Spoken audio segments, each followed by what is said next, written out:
Tuck Everlasting, Chapter 25. The first week of August was long over, and now, though autumn was still some weeks away, there was a feeling that the year had begun its downward arc, that the wheel was turning again, slowly now, but soon to go faster, turning once more in its changeless sweep of change. Winnie, standing at the fence in front of the Touch-Me-Not cottage, could hear the new note in the voices of the birds. Whole clouds of them lifted, chattering, into the sky above the wood, and then settled only to be lifted again. Across the road goldenrod was coming into bloom. An early drying milkweed had opened its rough pod, exposing a host of downy-headed seeds. As she watched, one of these detached itself into a sudden breeze and sailed sedately off, while others leaned from the pod as if to observe its departure. Winnie dropped down cross-legged on the grass.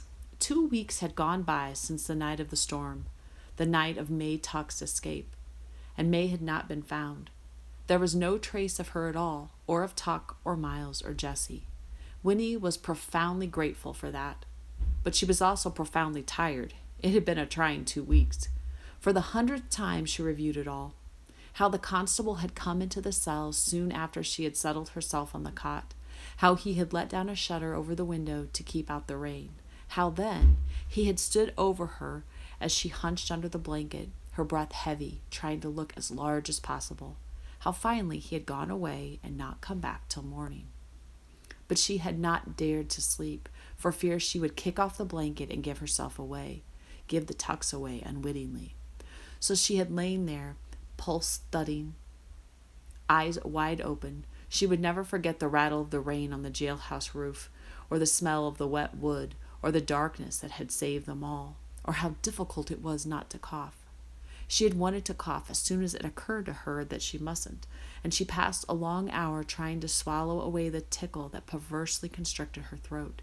And she would never forget the crash outside that made her heart race, that she could not investigate and did not understand until morning, when on the way home she saw that the gallows had blown over in the wind.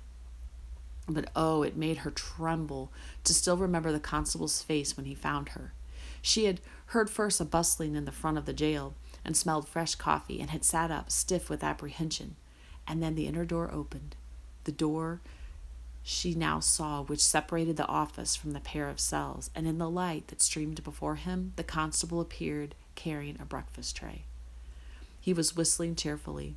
He came up to the barred door of her cell and looked in, and his whistling died on his lips as if it had run down and needed to be wound up again. But this comical astonishment lasted for only a moment, and then his face flushed red with anger. Winnie had sat on the cot, eyes downcast, feeling very small and very like a criminal. In fact, he was soon shouting that if she were older, he'd have to keep her there, that it was a crime what she had done, that she was an accomplice. She had helped a murderer escape. She was, in fact, a criminal, but too young to be punished by the law. Worse luck, he told her, for she badly needed punishing. She was released then into the custody of her mother and father, and these new words, accomplice and custody, chilled her blood. Over and over they asked her, shocked at first and then wistful. Why had she done such a thing? Why? She was their daughter. They had trusted her. They had tried to bring her up properly with a true sense of right and wrong. They didn't understand. And finally she had sobbed the only truth there was into her mother's shoulder, the only explanation. The Tucks were her friends. She had done it because, in spite of everything, she loved them. This of all things her family understood, and afterward they drew together staunchly around her. It was hard for them in the village, Winnie knew it was, and the knowledge gave her pain, for they were proud, and she had shamed them. Still, this side of the affair was not without its benefits, at least for Winnie. Though she was confined to the yard indefinitely and could go nowhere, not even with her mother or her grandmother, the other children wandered by to look at her, to talk to her through the fence. They were impressed by what she had done. She was a figure of romance to them now, where before she had just been too neat and too prissy, almost somehow too clean to be a real friend. Winnie sighed and plucked at the grass around her ankles. School would open soon. It wouldn't be so bad. In fact, she thought as her spirits lifted, this year it might be rather nice. And then 2 things happened. First of all, the toad appeared out of the weeds on her side of the road this time. It bounced out of a cover of old dandelion leaves and landed plop just beyond the fence. If she had reached her hand through the bars, she could have touched it. And next, a large brown dog with easy gait and dangling tongue came lopping down the road towards her. He stopped opposite the fence and looking at Winnie with a friendly swish of his tail, and then he saw the toad. At once he began to bark, his eyes bright. He pranced up, his hindquarters leaping independently from side to side, nose close to the toad, his voice shrill with enthusiasm. "Don't!" cried Winnie, leaping to her feet and flapping her arms. "Go away, dog! Stop that! Go away! Shoo!" The dog paused. He looked up at Winnie's frantic dancing, and then he looked at the toad, who had pressed down close to the dirt, eyes shut tight. It was too much for him. He began to bark again and reached out a long paw. "Oh!" cried Winnie. "Don't do that! Leave my toad alone!" And before she had time to realize what she was doing, she bent, reached through the bars, and snatched the toad up and away from harm, dropping it on the grass inside the fence. A feeling of revulsion swept through her. While the dog whined, pawing uselessly at the fence, she stood rigid, staring at the toad, wiping her hand again and again on the skirt of her dress. And then she remembered the actual feel of the toad, and the revulsion passed. She knelt and touched the skin of its back. It was rough and soft both at once, and cool. Winnie stood up and looked at the dog.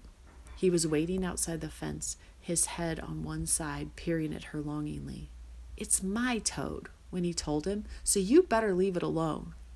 And then, on an impulse, she turned and ran into the cottage, up to her room and to the bureau drawer where she had hidden Jessie's bottle, the bottle of water from the spring.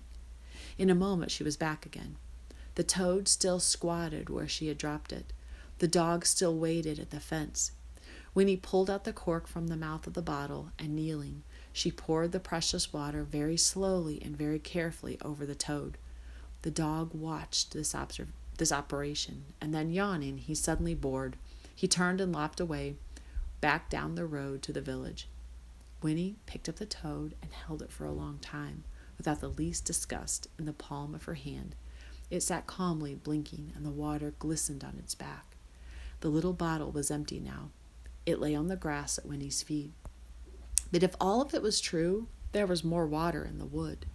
There was plenty more, just in case, when she was 17, if she should decide, there was more water in the wood. Winnie smiled, and then stooped and put her hand through the fence and set the toad free. "There," she said, "you're safe, forever." Now that's the end of the main part of the story, but it leaves us with a lot of questions, like what happened to the tucks? Does Winnie ever go back and get water from the spring when she's 17 to drink?